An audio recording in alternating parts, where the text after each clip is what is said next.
What if I told you that just like water leaking out of a bucket with holes in it, there were holes in your investment strategy that were costing you $500,000? You'd want me to show you those holes so you could patch them up, right? Or you might say, that can't be right. My account is growing. I'm not losing money. Well, in this video, I'm going to show you the top 3 biggest money leaks that I see in most people's portfolios that cost them tens, hundreds of thousands, and even millions of dollars over time. These money leaks are completely invisible to most people until you know what to look for. So even if your account is growing, if it's not growing as much as it should, that means less money in the future when you need it most. But once you can spot and fix these money leaks with the right systems and strategies in place, it is mind-blowing how your money can grow for you, especially over the long term. For example, if you invest $200 each month for 40 years, you will have put in a total of $96,000. If your money grows at 10% per year, your money will grow to over $1 million, actually 1.275. The vast majority, over $1 million, is your money growing for you. But that also means that even small leaks can have devastating consequences.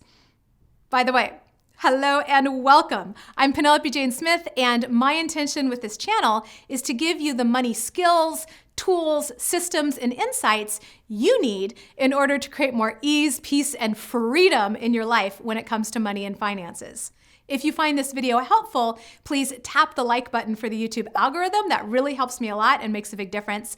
Really appreciate it. And just to be clear, I'm not a financial advisor and I don't give financial advice or sell investment products. My goal here is to give you straightforward and unbiased financial education and guidance so you can be a good steward of your money.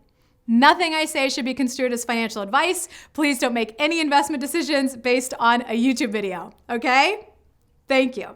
Now, when I work with financial coaching clients, I can typically spot 2 to 5% in money leaks in their portfolios right away, often even more. So let's see what just a 2% money leak can do.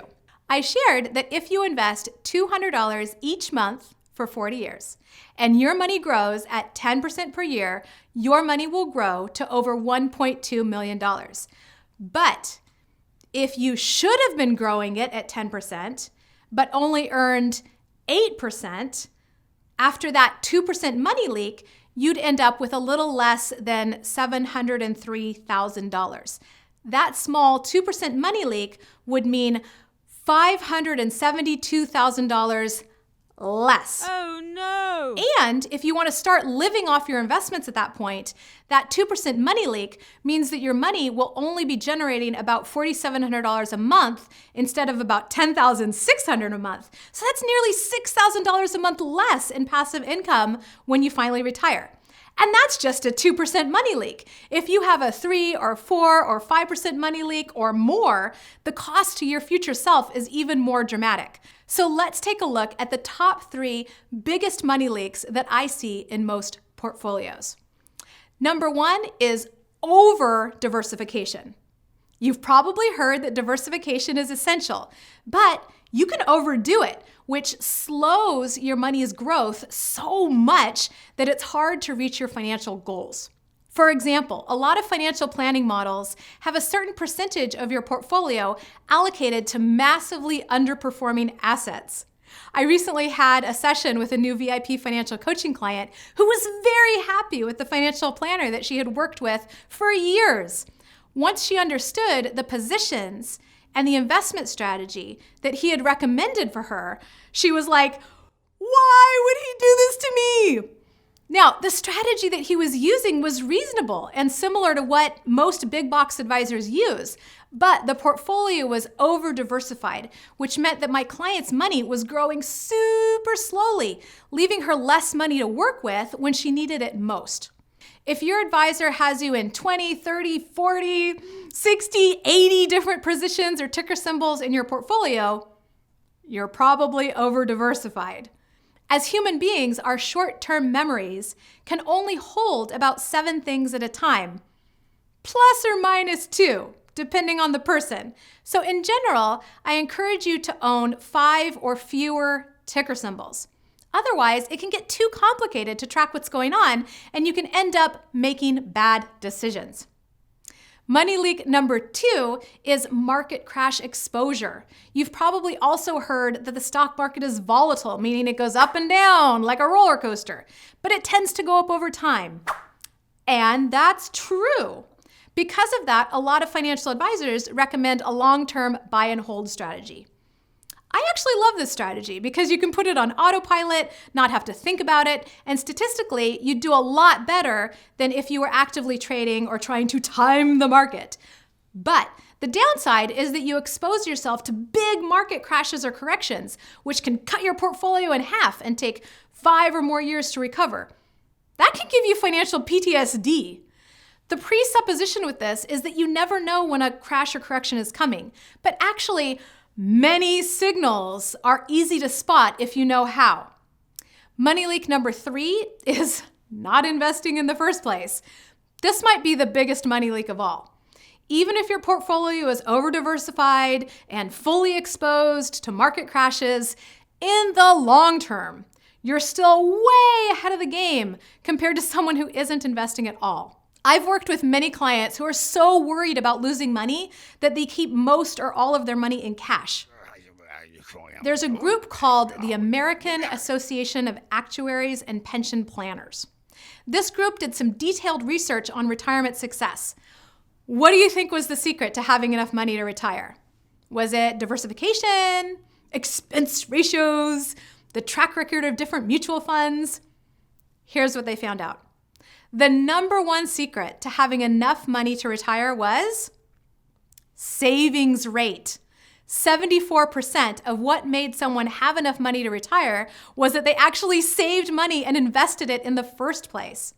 So we can debate the pros and cons of different investment strategies, but the most important thing is to start investing now and then keep investing month after month, year after year. The habit of managing your money is more important than the amount. So I encourage you to start investing more now, even if it's just a few dollars. It can make a big difference over time. What stops people from investing in the first place? A lot of people are afraid of making a mistake or making a bad investment and losing money. And that's valid. Every investment has some risk. But guess what? So does keeping all your money in cash. The thing is, you're always investing your money somewhere. Your money is never not invested. There are only 5 main asset classes, and your money has to be in at least one of them: real estate, bonds, stock, commodities, or currency. If all of your money is in cash stuffed in your mattress, you're investing in currency. And in that case, you're risking losing money every single year to inflation, as well as the opportunity cost of not investing your money in a different asset that could have your money grow for you. The key to investing with confidence and not having to freak out about losing money is to increase your financial education, like you're doing right now, watching this video. Good job. And follow a proven investment strategy that you understand and feel comfortable with. If you don't have an investment strategy that you do understand and feel comfortable with, then it's important to invest some time in studying and learning a little bit more about investing. I'll include some links of my favorite resources in the description, so check it out. Another thing that stops people from investing is thinking, I don't have enough money to invest, or I'll invest once I have some money. As I mentioned, the habit of managing your money is more important than the amount.